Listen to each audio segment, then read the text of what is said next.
Let's begin.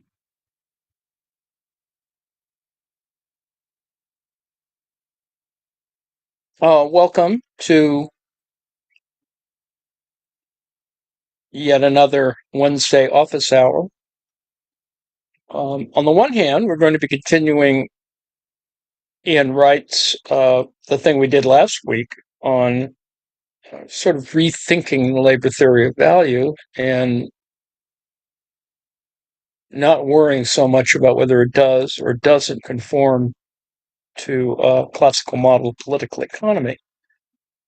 What's more important is that terms have to be sort of straightened out, and it's unfortunate that decades were spent on the kind of differences that occur at sort of a language level, but in the big picture were problematic because people overinvested in that particular point of view, and it's understandable from an institutional sense. So some people just need to stake out their sort of place in the field and not concern themselves that much with the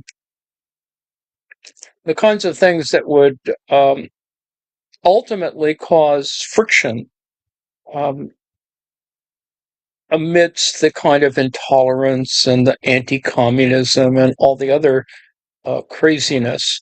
And you have to be sort of scrupulous about it because it's pretty clear that some people who are pretty clearly Marxist would never, and if you have to sort of look around, but you can see that some of them just don't make reference to Marx at all in their books. I mean, and you can do it. You can do the whole post-Keynesian thing without, kind of doing that. It takes a little work, but uh, or you sort of reduce it down to some sort of literary literature review sort of a margin, and that works for the most part. But anyone who actually is reading your stuff will actually see where you're coming from. And it's unfortunate, but there are, many reactionaries, etc., who out there who will literally throw themselves in your path. Um, so welcome to Wednesday Office Hours. And what we're going to look at today, and you don't have to look at the video if you don't want to. It's Ian Wright's video, and he's trying to explain uh, something that it seems a little complicated because it's got, algebra, it's got um, symbols, it's got graphs, all of which is not as important as the basic idea, and that is that they're the formation of value and its relation to price is, on the one hand, fluid. On the other hand, it's fairly clear that you can talk about labor theory value in reference to not only labor itself, the basic sort of physiological action that humans make, because it's pretty clear that humans are the only people who do labor or work.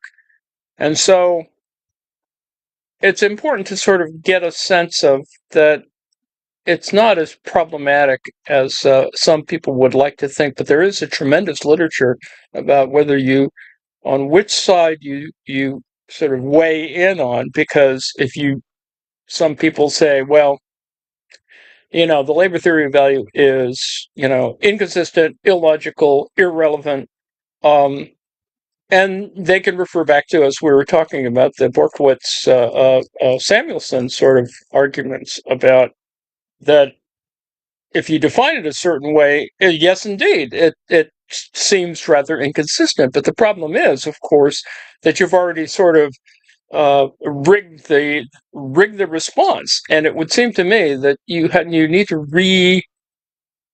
maintain a kind of open view on this. And so I did include this week with a kind of position from the critical realism point of view, but it's not so much about fulfilling that kind of ideological position, but rather to consider that well, we'll get to it. So today's little work here has, if you go all the way to the end, you'll see it repeats what was at the beginning, which is Ian Wright's thing here with the graphs and all that other stuff. And don't make yourself go crazy thinking about or looking at this. It has all kinds of stuff in it. It's coefficients even. But the point is, or the point of Wright's little piece here, is to talk about, and he's doing this in relation to other people's work. He's just not sort of making it up. Rather, there's a literature on vertical integration that is important from a sort of productionist point of view that is very useful. Although I would assert that vertical integration, has a range of meanings, and for example, in the industrial organization literature, it has a more specific kind of meaning in terms of monopsony, that is, sort of single supplier sort of stuff. And so that would confuse you if you were thinking about vertical integration in that kind of way. So be open to the idea that what we're thinking about is a sort of multiple layered system that talks about both direct labor and indirect labor, and that we don't have to worry about, and it's not simply a thing about the late 20th century sort of new Marxism or whatever, post-Marxism, post-structuralism. It's not about that. It's really thinking about it in a logical way. And he explains it pretty clearly in his little video. Just don't make yourself go crazy with thinking about, oh, okay, well, I got all these variables, I got to think about a matrix, blah, blah, blah, blah. The important thing is to think of it as that there are layers, that there's integration among layers, and that this is a way of accommodating both direct labor and indirect labor. And that's a very broad way of thinking about it.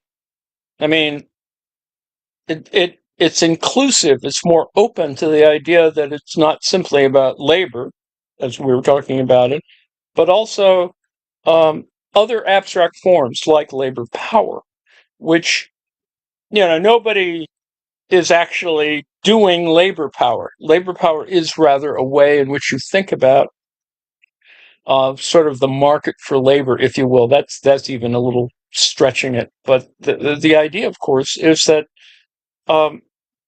one thing, these sets of abstractions like wages and labor power are designed to sort of move the entire system. And that's kind of the front end of this whole set of arguments here in the relationship to various quotations from Marx.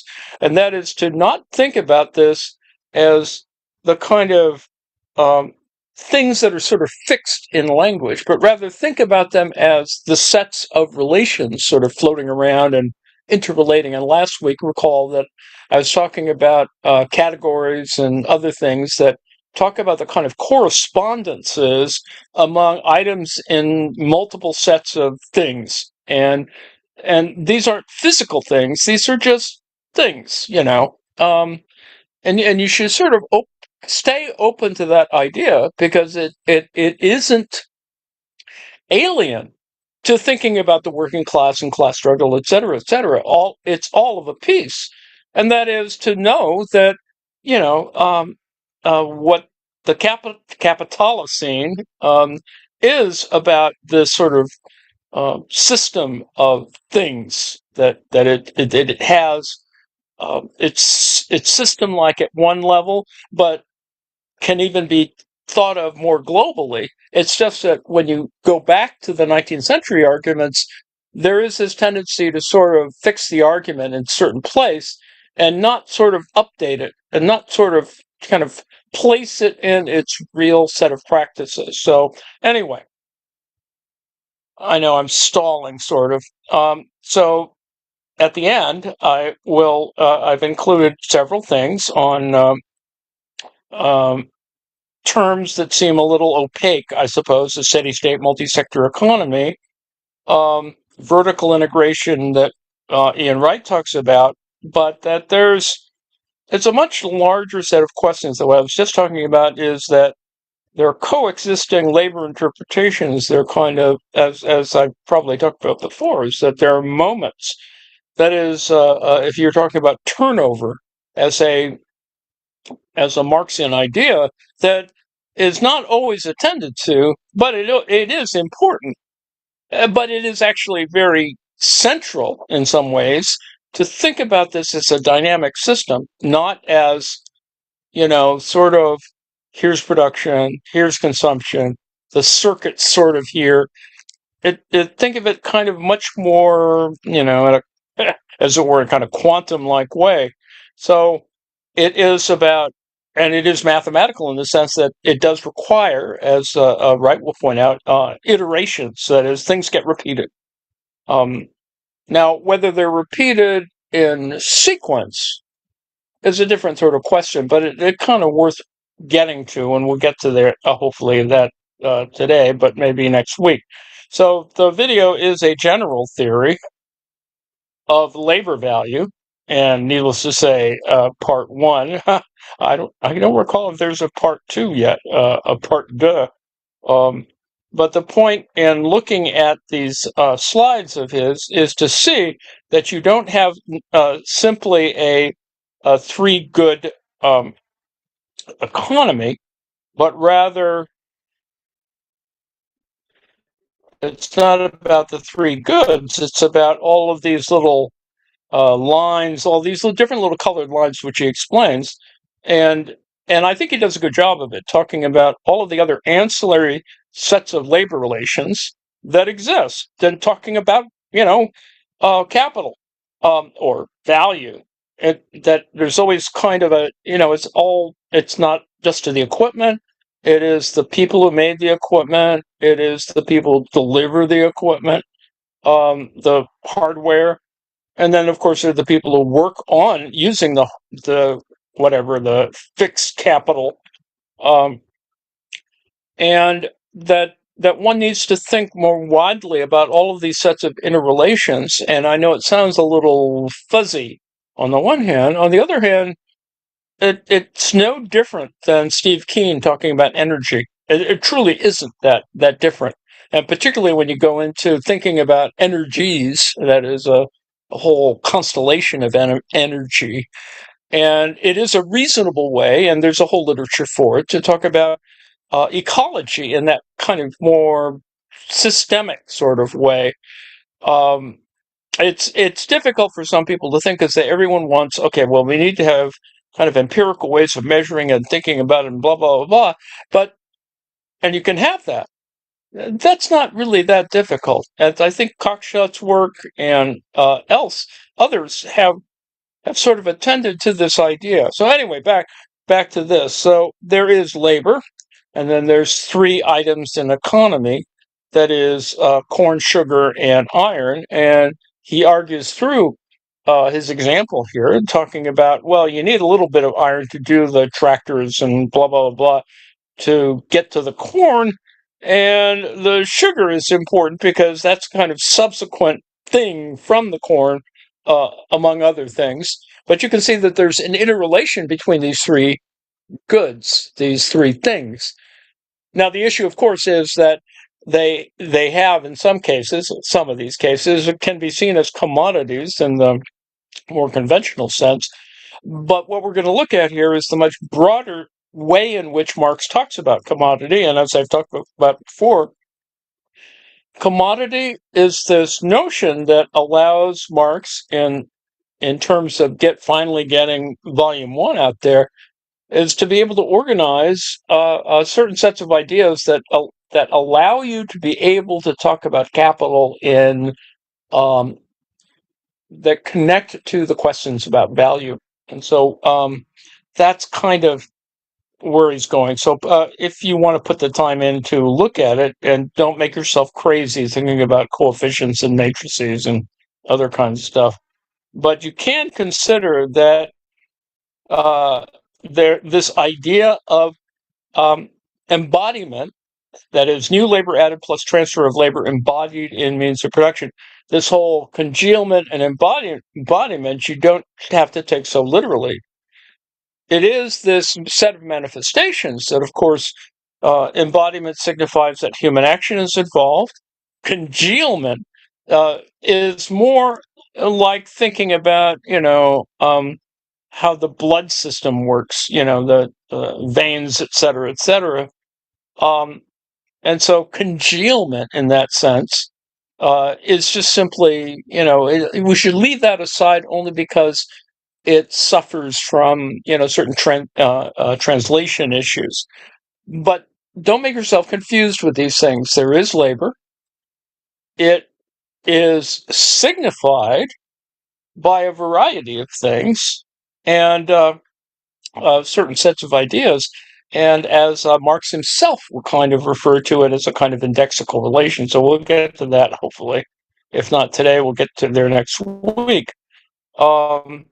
So what we get from all of that is Wright talking about diverging vertical integration. This doesn't leave the socially necessary labor issue. It rather talks about it as much more integrated, and not to get so tied up as we did last week. And we didn't even go into the whole thing about it, about social structures of accumulation, the socially necessary labor time, and melt, and all that. That's all still here. The point is to not get too kind of bogged down in it, is to be able to think, okay, this is, the history of people doing stuff, and money has some relationship to this. But it's not just about money, it's about things under which we would create meaning or value. And money is only one among many measures of that. And we know this from culture, etc. So that's kind of one thing. Now he gets to a thing in the video about talking about super things, super integrated labor value. So it goes from vertical integration to super integration of labor values, and that just makes it even crazier, because you begin to think, well, it's all meta. Well, it's not meta. It's just simply that there's another layer. And the layer is always connected. You can't separate these things out. And it does accommodate certain kinds of questions about, for example, in this case, technique, real income, real wage, and capitalist consumption. It does accommodate the total working day and the classical labor value of the net product. Now, don't worry about that. But, the point is that it's all integratable. It's not tied to the Marxian kind of variations or developments, because there are other labor theories of value during the period and before the period, but it is this way in which we could talk more flexibly about these issues. And so creating a kind of super integrated labor values is just simply, there's another layer on top of this that is not that shouldn't be seen as controversial. It's just merely a way in which you can have perspective on this. So, labor value in that case comes back in, that you can talk about these kinds of, and yes, other people have approached it in different ways, and we'll start looking at that. There's a variety of folks who think about it as non-money commodities, or, et cetera. There's a whole bunch of ways in which you can think about it. And you shouldn't get too bogged down in the idea that these are all abstract relations that are ways of characterizing reality, and that it all sits in a kind of set of historical developments. And in fact, you could argue that it is all cultural in that sense, but then you get into a whole bunch of other problems. So the notion of the working day, labor power, and then ultimately, of course, surplus value as being not identical to profit, and the underlying issues of what counts as extracting or setting aside surplus value one shouldn't get too kind of nuts about it, because it's pretty clear that it's very difficult to measure, first of all. But secondly, you need to sort of see it in this kind of set of structural relations, and that it's fairly clear that there is asymmetry built into this. There's sort of evolutionary kinds of things, behavioral elements, and that all of those things are of a piece, and it's not that they're, not capital. They can be capital. They are capital ultimately, and we know this not simply because we're talking about, and we're not making this stuff up. If you look at the human capital literature, for example, that's kind of where that goes. The problem, of course, is that it gets, by those people, it means gets sort of reified, that labor is only shunted aside because something else is important in terms of capital, and it kind of isolates or marginalizes the issue of labor, when in fact labor is pretty much, or action is at the core of all these matters, and it's not singular action, but rather kind of coordinated action, social action. This is the reason why humans can survive, is that everyone's not trying to kill everyone else, as we've kind of seen recently. And so you want to think about how cooperation, um, a new way of thinking about the problem of competition, for example, and rethinking certain questions about rights and property in that relation. But anyway, that's getting way far ahead. So anyway, the point is, of course, is that there's ways of talking about equilibrium, that is a kind of dynamic equilibrium, and you can integrate labor as a function of all of those things without getting into a kind of dead end that some analytic folks have got into. Don't have to worry about. You don't have to worry about it, because in just simply describing it as human, it engages, as I said, a labor, a work of some kind. And it is that system of actions, the system of relations, the cooperation, the feeling of autonomy in a context of what seems to be alienating sets of relations in the human context. So anyway, to get back to Wright, the point here is that there's an underlying theorem. Prices of a steady state economy are proportional to superintegrated labor values, P equals VW, where W is wage rate. The more important element is that labor embodied, remember we just talked about labor embodied, and I made a side comment about congealment.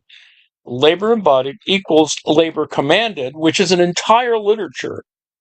This whole business of, and particularly in the modern period, it is about the institutional context under which labor gets commanded, which in many ways, and that's kind of the techno-feudal sort of thing about it, it's really not that different from pre-capitalist culture.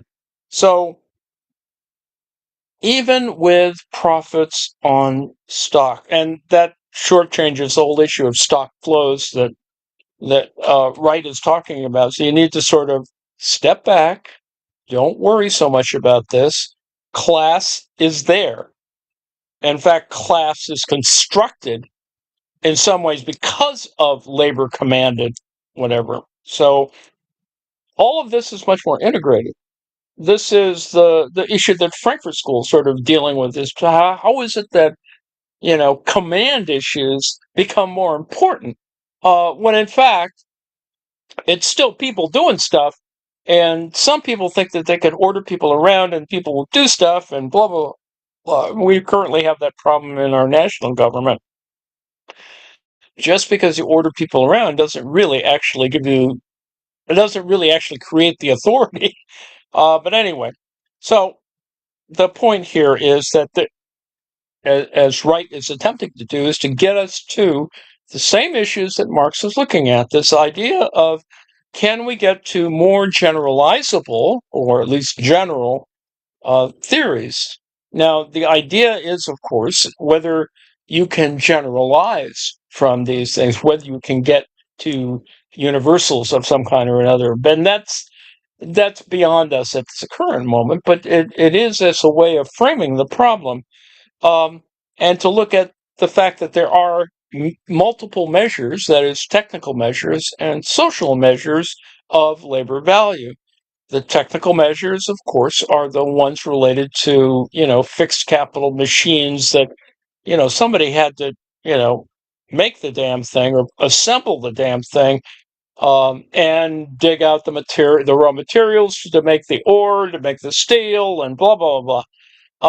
All of those things have labor value built into it.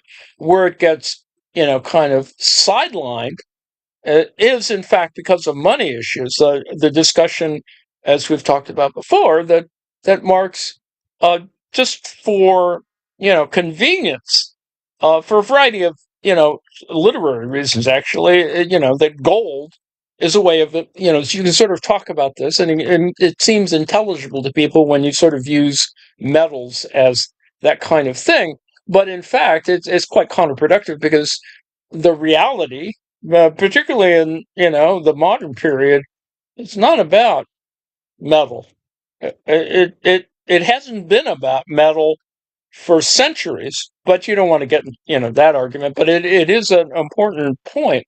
And people who try to get back into metal for all the usual kinds of capitalist consumption, blah blah blah, and ideologically reactionary reasons, is just fooling themselves. But it's amusing to watch and see people fetishize it in that kind of way. And in fact, it is the perfect example for many people of what Marx is talking about in terms of uh, commodity fetishism. But anyway, so that gets us to the end of the video, which is structured around three writings. The center one is probably more important, although we talked about category mistakes. Remember last time we talked about category mistakes?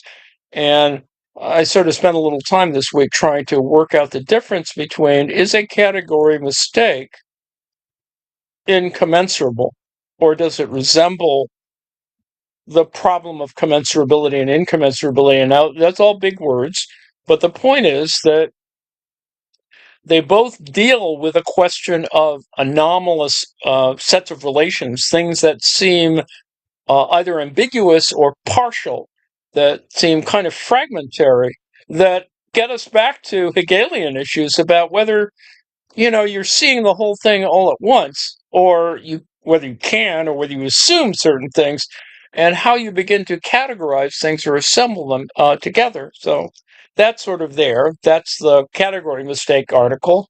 The transformation problem in Passanetti's vertically integrated subsystems. I know it sounds like a big. The point is that Passanetti is developing that kind of through line from Sraffa, and sort of thinking about, oh, okay, we can talk about production, we can organize it in useful ways of talking about how things are done jointly, and still not violate what we've been looking at before, and that is this idea that it's all part of a larger temporal single system interpretation. Now, the point is, and I don't want to overemphasize this, is you can characterize it completely as a temporal single system interpretation, but that really is not getting to the core of the argument, because the core of the argument still is to reconcile what were important classical political economic issues with the current kind of way in which you have to think about, in a kind of this is where econophysics comes in, is to see it in this much larger ecological, as it were, a systemic kind of way. It is what is, and I know Wallerstein wouldn't say that, but it is a kind of world systems, a way in which you can think about these things as being integrated, and without um, um, um, a certain type of controversy that has unfortunately arisen. So anyway, after that, I sort of fiddled around with the business of the layered structures, and that you can talk about these things as layers and matrices and other things. So I asked the AI to sort of deal with this, and it sort of did it. And it was a little surprising to see how it sort of took things that would have taken me a lot longer to sort of get to, and kind of, cobble them all together and made it actually kind of an interesting idea. Ian Wright's concept of super-integrated labor values can be modeled as a system of layered matrices where each layer represents a distinct cost component of production. This is where the vertical integration comes in, particularly the inclusion of capitalist consumption as a real cost. And in Wright's framework, classical labor values computed by vertically integrated over the technical input-output matrix A, which captures direct and indirect labor used in production. Super-integrated labor values extend this by augmenting A, matrix A, with a capitalist consumption matrix. So you have two matrices, and then you form a sort of new matrix, and you just think about this another layer of activity. So there's a lot of, and it's nice that the AIs kind of do this, is to say, well, you can have a base layer, and this is not identical to the notion of base superstructure. It's just the word base is there, so don't go crazy.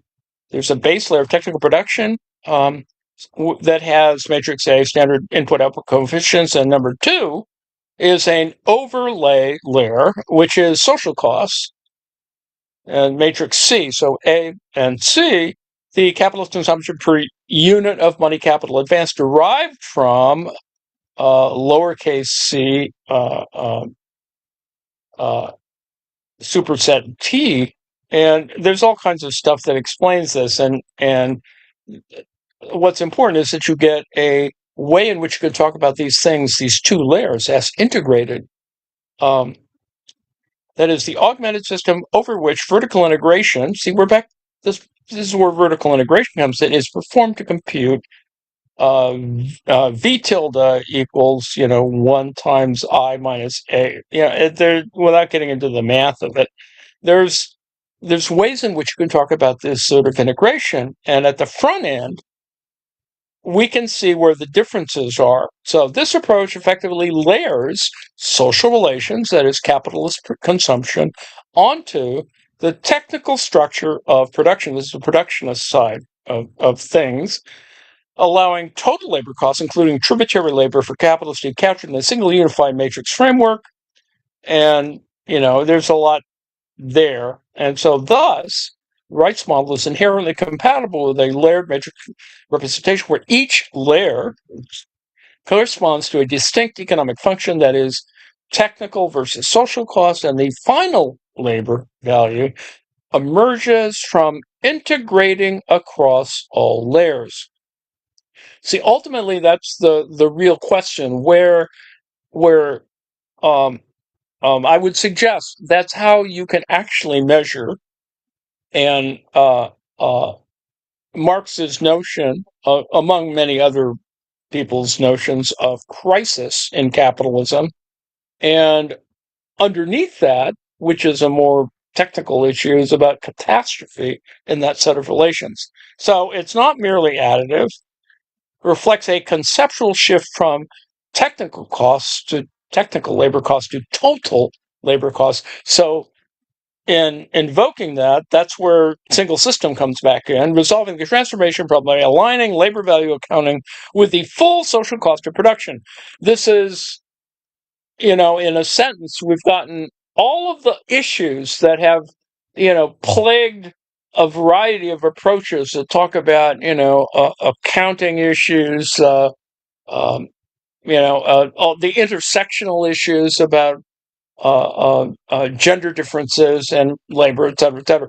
All of that can be not summarized rather or aggregated, but rather they can be explained in interesting and useful ways by seeing this as a system of these kinds of bumping or integration. So anyway, all right. Well, then maybe you're totally confused by my dealing with this.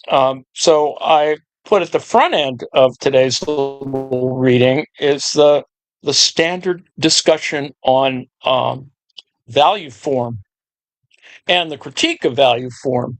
Um, why is that important? Well, value form represents, at least from the non-political economist side of Marxism, um, the ones who are the folks who are more philosophically oriented, and because that is where this all got screwed up. The idea that we needed to talk about value, exchange value, use value, and that our understanding of this seems a little bit too,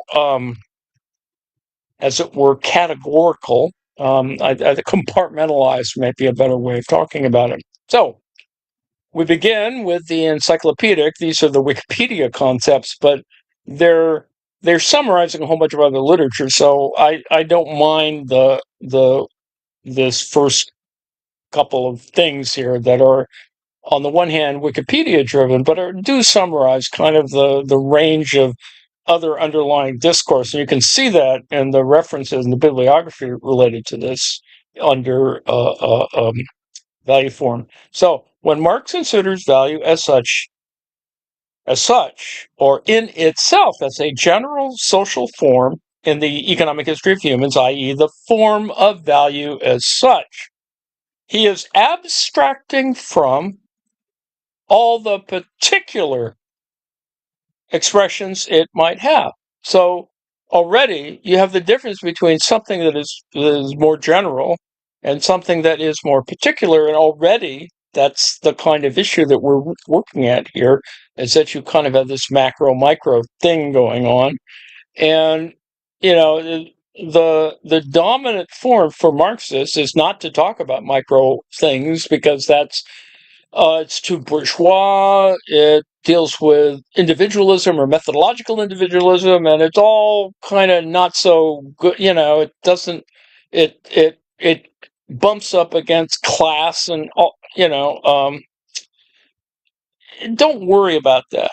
The point is that value is there, and it sits in a system of, as it were, in a semiotic way, a system of expression, or is communicated in a system of expression. So, practically speaking, Marx argues that the product values cannot be directly observed. Now, remember, I mentioned a little while back the difference between direct and indirect labor. And there's this other thing that is things that can be seen and things that can't be seen. And this gets into a kind of Hegelian kind of deal about appearance. And it's not as simple as that on the one hand. On the other hand, you can see that certain arguments that are made dialectically can come from this. So Marx argues that the product values cannot be directly observed and can become observably manifest only as exchange value. We only know it because it's being differences at work. You're comparing it to other stuff. You take action to do that. You assess its importance and assign or surrender money to accommodate that. So cannot be directly observed and cannot be observably manifest only as exchange values, because there's use value. As relative expressions, by comparing their worth to other goods, they can be traded for. See, that's the whole business there. And yes, this is pre-capitalist in that sense. You have early barter, blah, blah, blah. This stuff happens, and then you see the intermediation of money. And, this is that whole Hudson history of money, and parallel to Graeber's history of debt. But anyway, this is kind of where money comes back in.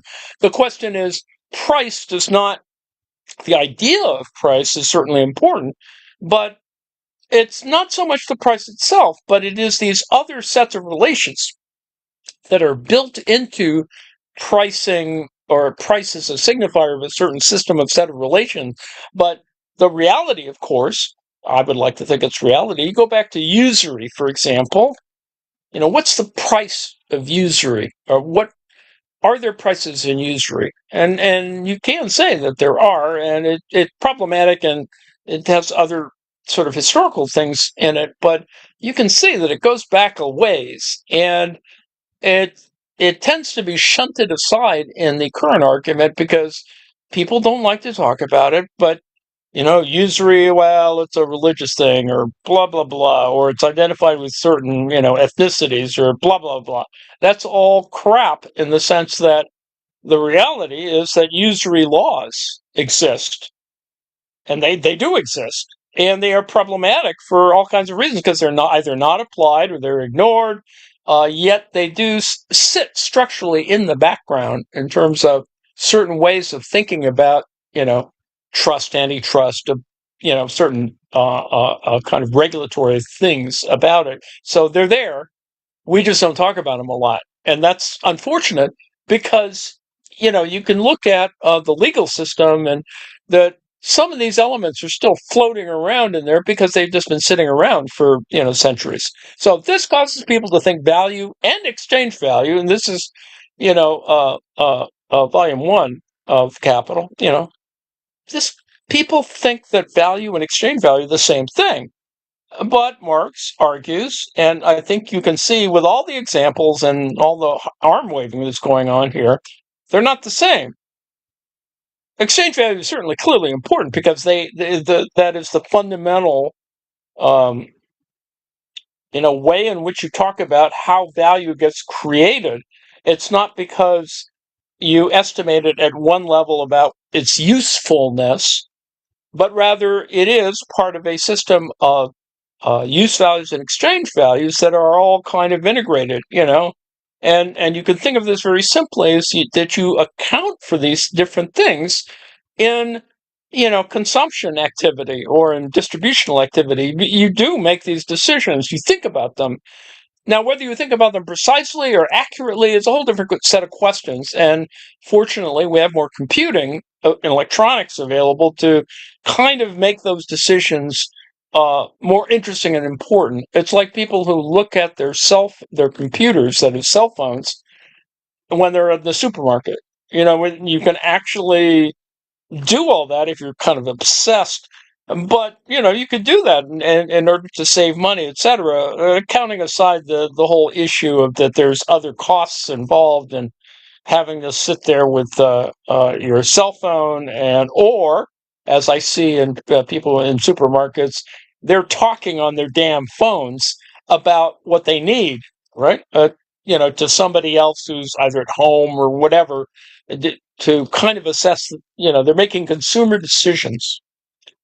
And they're not making them alone. That's the point, is that there's a social relation going on, even though it's mediated by a phone.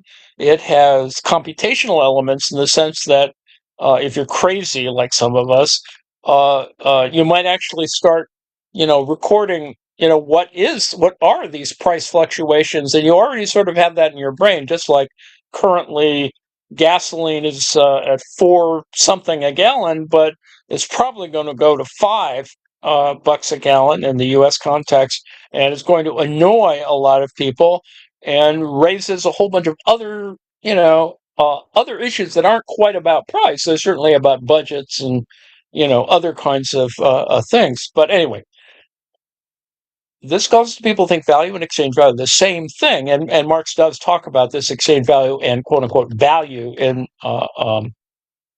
Capital Volume 1. But Marx argues that they are not. The content, magnitude, and form of value must be distinguished. That is, you discriminate among these things, and you do that just like if you're talking on the cell phone to somebody at home who's talking to you about what you need or not need, and how much expensive or it isn't expensive, etc. when you're looking at supermarket shelves. And according to the law of value, the exchange value of products being traded is determined and regulated by their value. Now, that seems like a tautology, right? The exchange value of products being traded is determined and regulated by their value. Well, what does value mean then? Do we negotiate that? And in many ways we do. His argument is, though, that the market prices, now this is that point where we get sort of distracted. We know that markets exist. We know that markets have been formed for centuries and blah, blah, blah. But this system or thinking about exchange is much more fluid and is differentiated in interesting ways. The difference between in the polis, between the agora and the theater, right? Thinking about, well, what is it about these places that are on the one hand, they're next to each other, they can be next to each other, contiguous or whatever, but they're not necessarily identical. But yes, they are in one sense, and that's sort of the point. The point that you would make about, for example, the Greek theater is also an argument that you could also make if you just go down to the bottom of the hill and look at the agora, the marketplace. But anyway, his argument is that the market prices of a commodity will oscillate.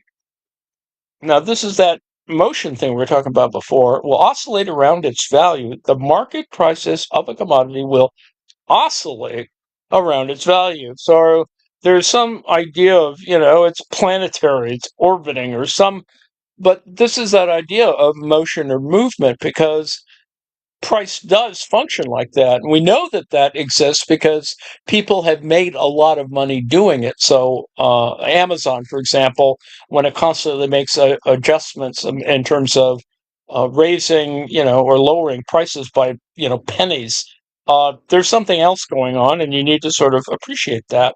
So prices of a commodity, market prices of a commodity will oscillate around its value, and that its value is the outcome of the average normal labor requirements to produce it. Now, we don't make these estimations when we're, in the supermarket, on the one hand. On the other hand, you can actually think about them and in ways that are hopefully useful. If you've ever seen a show on how cashews are harvested, you learn, as nice tasting as cashews might be, there's an incredible division of labor or sort of manual labor associated or connected to cashew production, similar to other things. There's other things that require, you want to get robots to do that kind of sorting or peeling or whatever activity, but they're not. It is going to be a while until they actually do it. Otherwise, you have the more generalized 19th century sort of approach where you have a machine, you design everything in the machine, and at mass scale, like, you can make lots of things and, hopefully have a market for those things. But anyway, its value is the outcome of the average normal labor requirements to produce it. That sounds all very simple, but in fact, it's complicated by labor power, wage, factories, and all that other stuff. So making those kinds of estimations are already all too abstract. So while it seems simple, a simple idea about how much energy does it take to make whatever widget, and you get a better sense of that when you see things that are produced from an artisanal point of view, and you sort of get a better sense of, oh, yeah, okay, that's how long it takes me to do that at home, and I'm saving money by, whatever, buying a finished version of it. So Marx distinguishes between 4 successive steps in the process of trading products, that is, i.e., in the circulation of commodities, through which fairly stable, objective value proportionalities, Wertverhältnisse in German, are formed. Verhältnisse are formed that express what products are worth. Now, these steps are, and these aren't absolute or rigid, but you need to sort of think about them. And that is, for example, um, the simple form of value, an expression that contains the duality of relative value and equivalent value, which is what we're just talking about. Number two, the expanded or total form of value, a quantitative chaining together of the simple forms of expressing value. So you can see that there's some sort of, you always think about there's some sort of sequence going on in either how the stuff got there, how it got produced, whatever. There's certain, connections among these things, and they do have quantitative relations. Number three, the general form of value, i.e., the expression of the worth of all products reckoned in a general equivalent. This is that whole idea of what we think of as so-called market price, right? And yes, we can think about this in a variety of ways, right? A restaurant that charges you whatever the market value of the market price of fish, for example, which is going to be pricey. Ultimately, it's going to be it's not going to be equitable. But anyway, general equivalent, which functions as a standard of value. And number four, the money form of value, which sort of dominates all the other stuff, which is a general equivalent used in trading, that is, a medium of exchange. And note that that's a kind of deal that, getting beyond barter is, and moving up to feudalism, etc., is to be able to think about, well, what is it that people are really, what is all this worth? And you can see how much more complicated that can be in a society that is modernizing, and yet, in terms of capitalism, etc., but allows not simply feudal relations, that is, plantations, but slaves, which is, the mode of production even earlier. And having all those things in the same place at the same time, you can just see, that's the recipe for civil war. And it's not just the little 3 or 4 years of civil war. It is literally, from the start to even now, is this clash, of all of these intersectional ideas, and the residuals of them, of course, in terms of hatred and racism and supremacy and subjugation and etc. And unfortunately, we're still, kind of stuck with that. So the money form, which talks about exchange, a general equivalent used in trading, a medium of exchange, that is in principle universally exchangeable.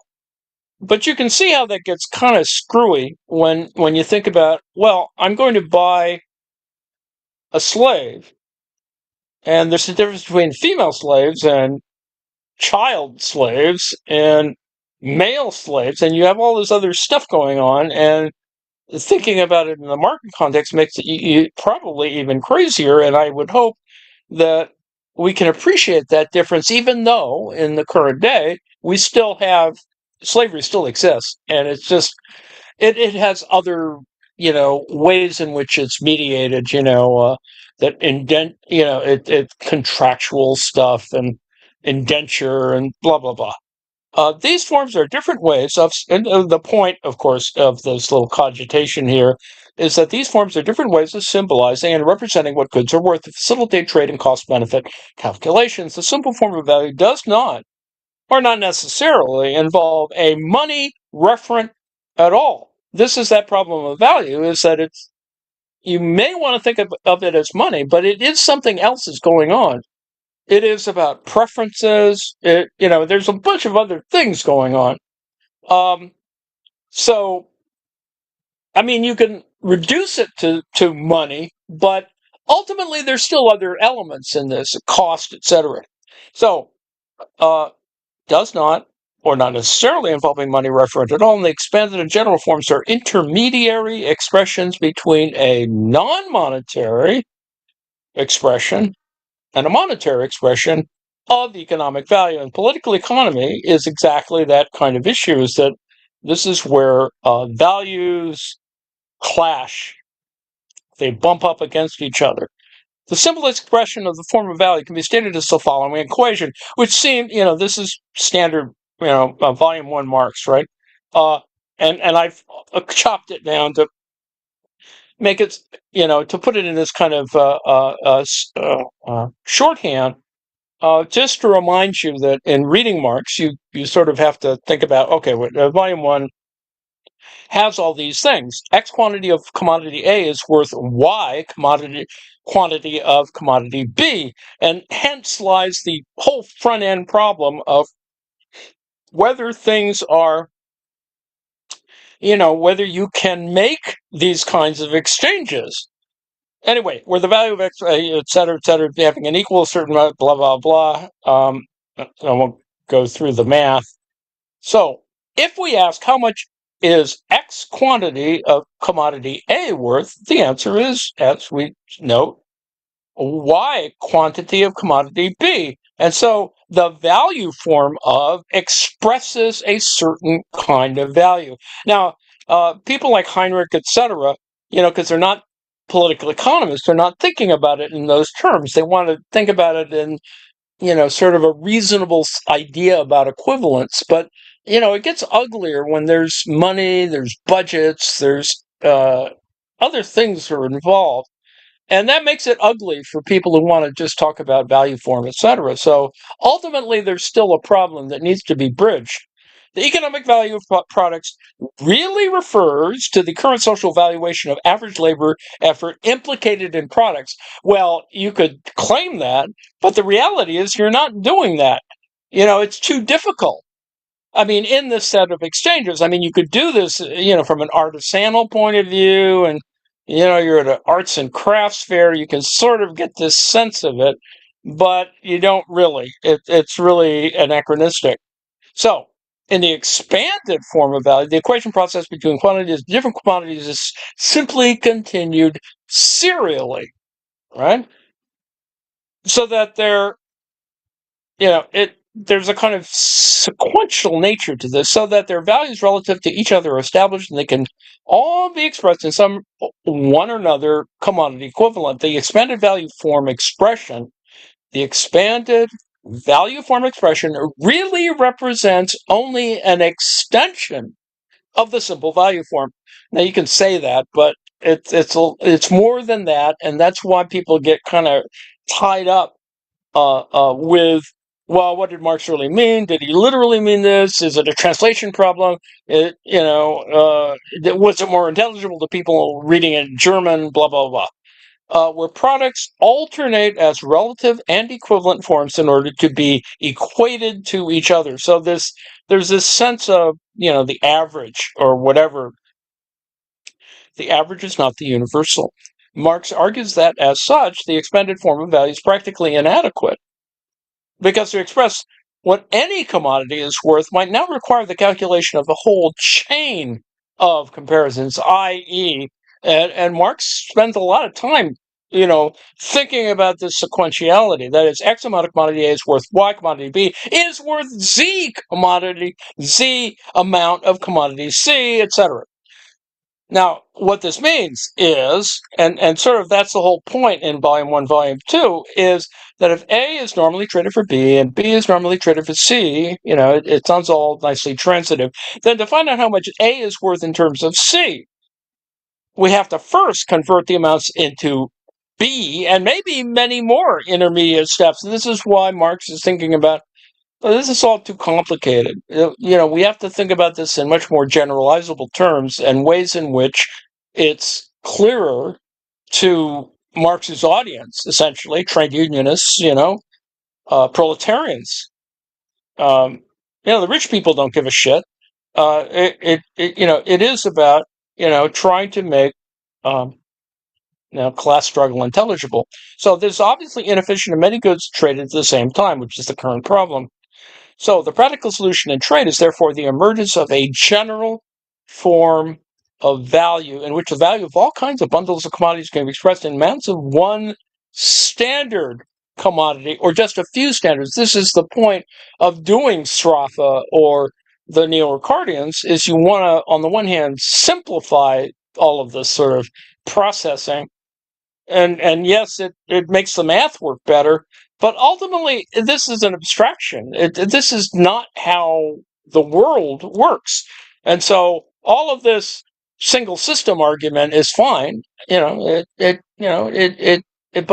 kind of this pastiche of sort of neoclassical linear stuff. So anyway, the general equivalent has itself no relative form of value in common with other commodities. Instead, its value is expressed only in a myriad of other commodities. This is the 20 yards of linen and, its equivalent, right, in gold or iron or whatever, and all of the volume 1 examples. And that's what's going on, and it's all just the point is you generalize it as X amount of commodity Y, and ultimately it can be simplified.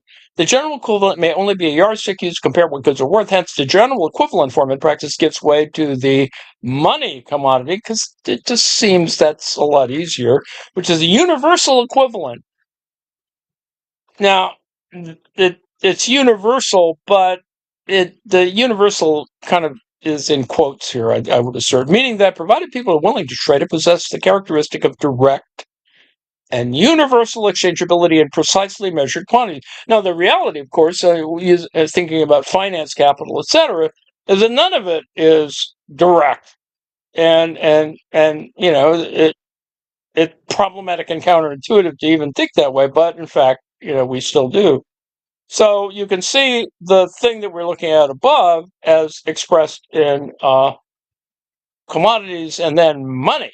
So at best one could say that the money form of value is, and this is that important point, and which is why I've been earlier yakking about this, is the money form of value is an index of monetized exchangeability.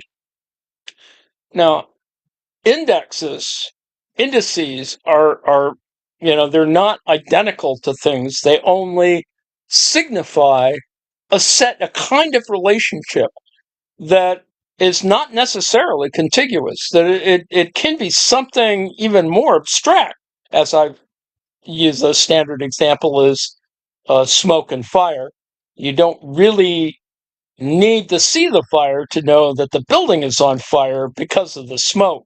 And that's why you have smoke detectors, etc. And not to get too crazy about that, but it's the simplest example of indexical relations that we can use. Value relationships among physical objects or labor services and physical aspects as proportions of current labor effort involved in making them exist according to Mark quite independently from price information. And prices, as we noted, can oscillate in all sorts of ways around economic values and indeed quite independently of them. However, the expression of product value by prices in money units, in most cases, does not diverge very greatly from the actual value. Well, our gasoline is not quite that, we have that problem. But if there was a very big difference, people would not be able to sell them because of insufficient income, or they would not be able to buy them too expensive relative to other options.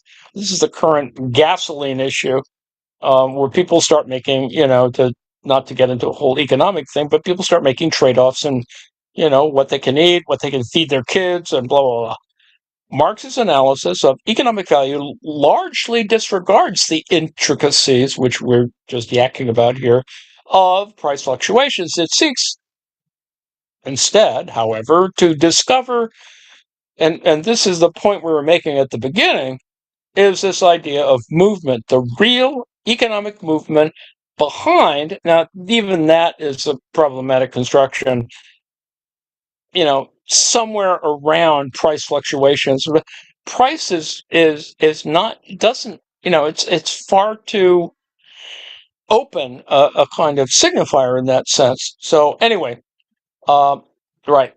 In modern economics, the value of something is defined either as a money price or a personal subjective valuation, which is what we've been yakking about all along. The exchangeability of products as such presents no simple problem and does not merit any special inquiry.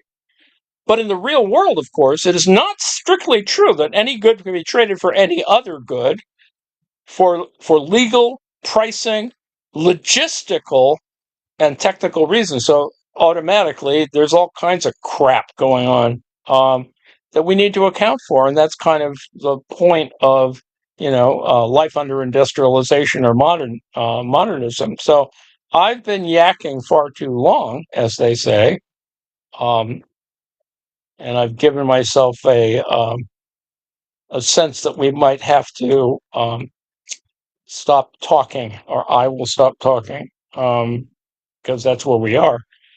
Now, I didn't even get to, where I really wanted to get to, which, unfortunately, when I start writing this stuff, I begin to think, well, let's try and make this easier for people.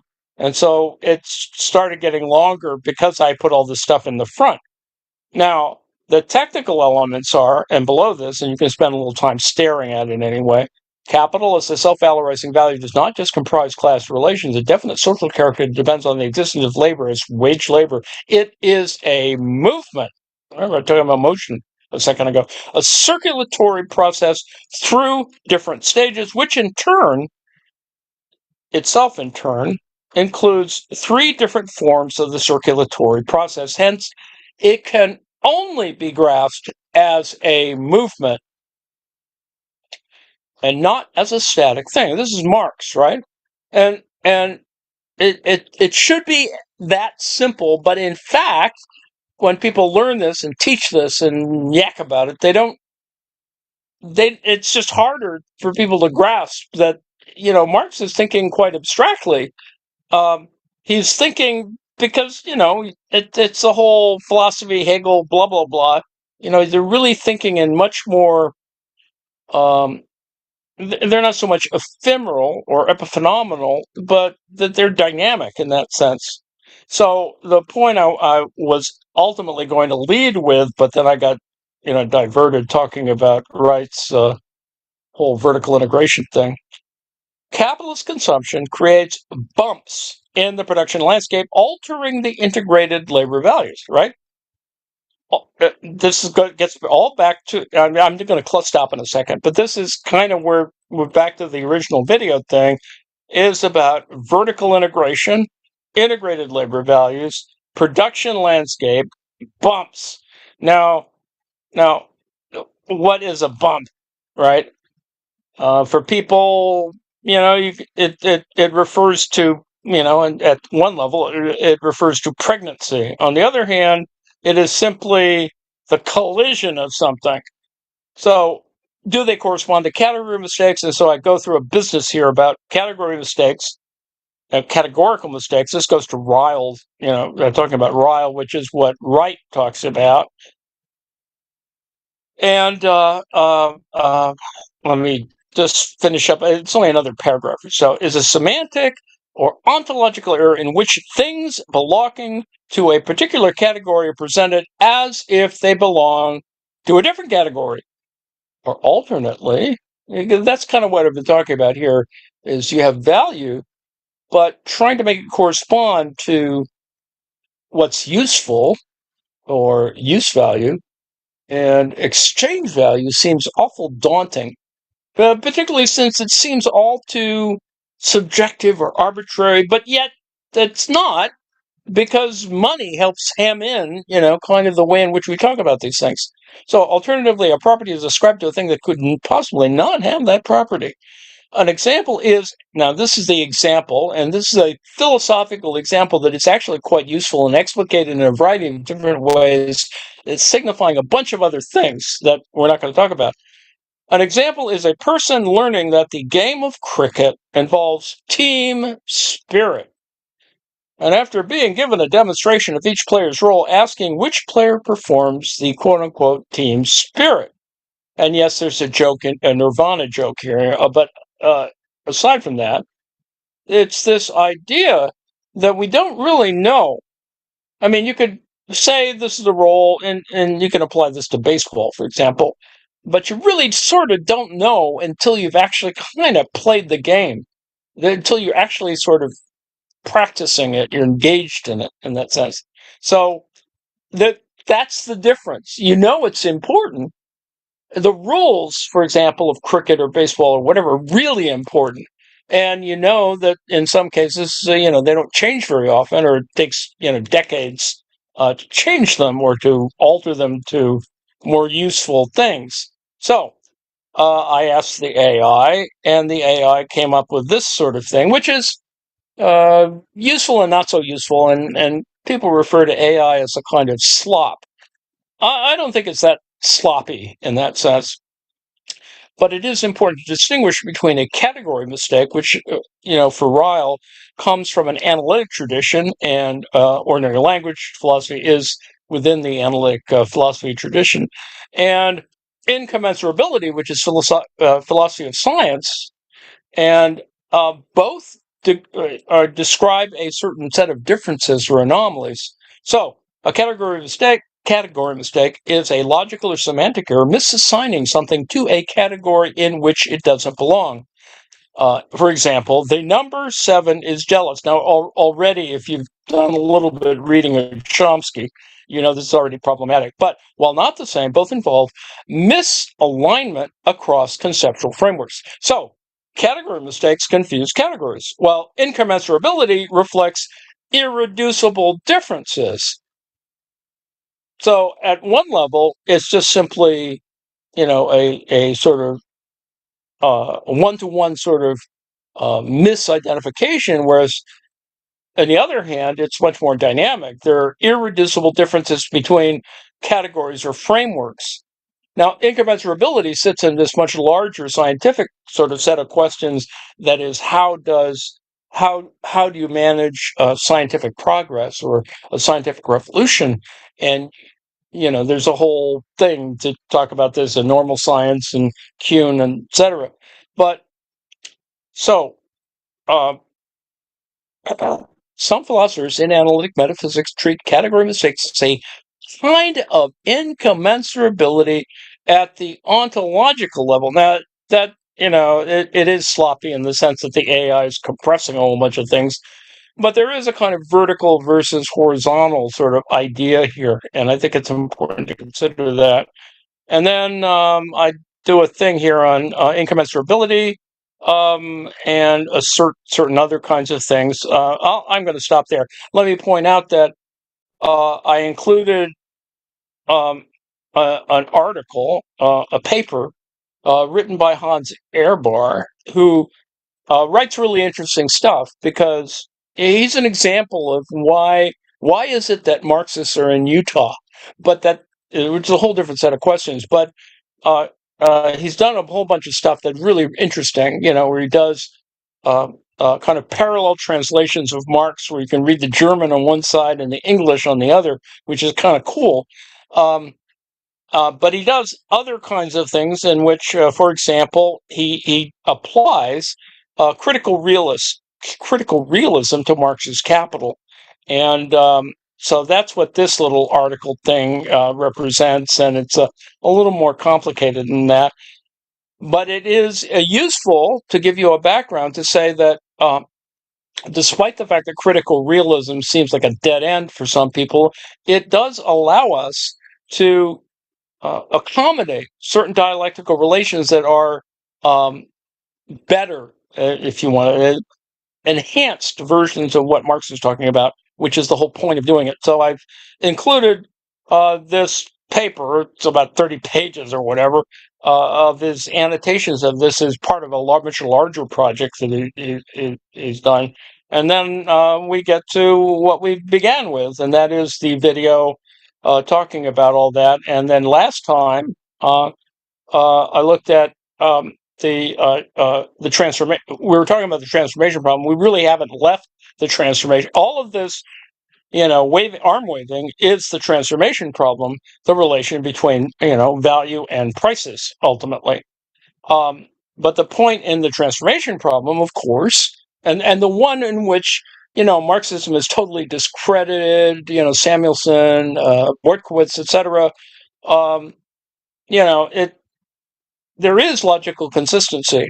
It's just you have to think of logic in a slightly different way, which is not what Samuelson was doing.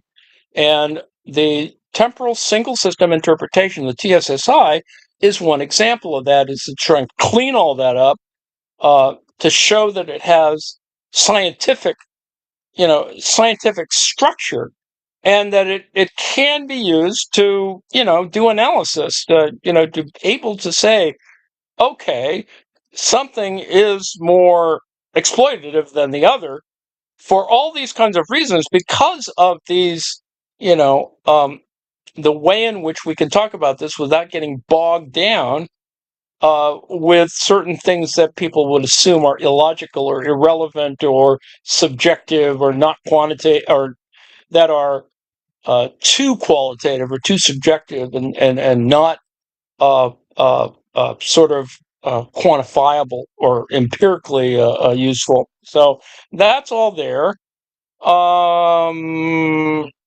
And yes, it does explain all of the different businesses about that. And then put a thing in here about the things we've been looking at, theories of surplus value and Grundrisse.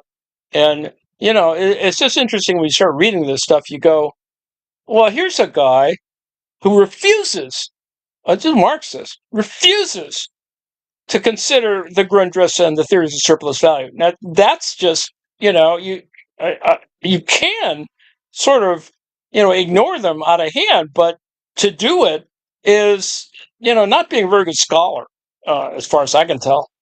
But anyway, so there's that. And this yammers on. There's a couple of other articles about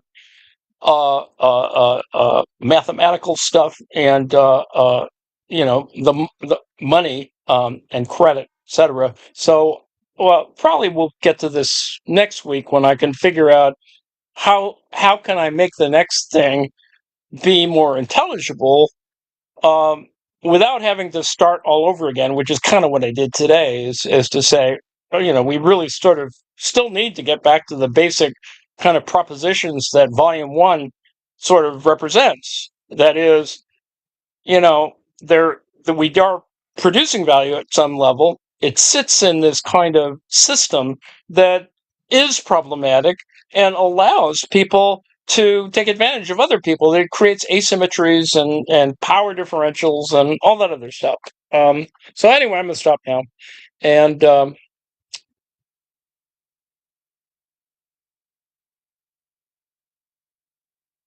so I don't know if anyone was listening to me yammer here.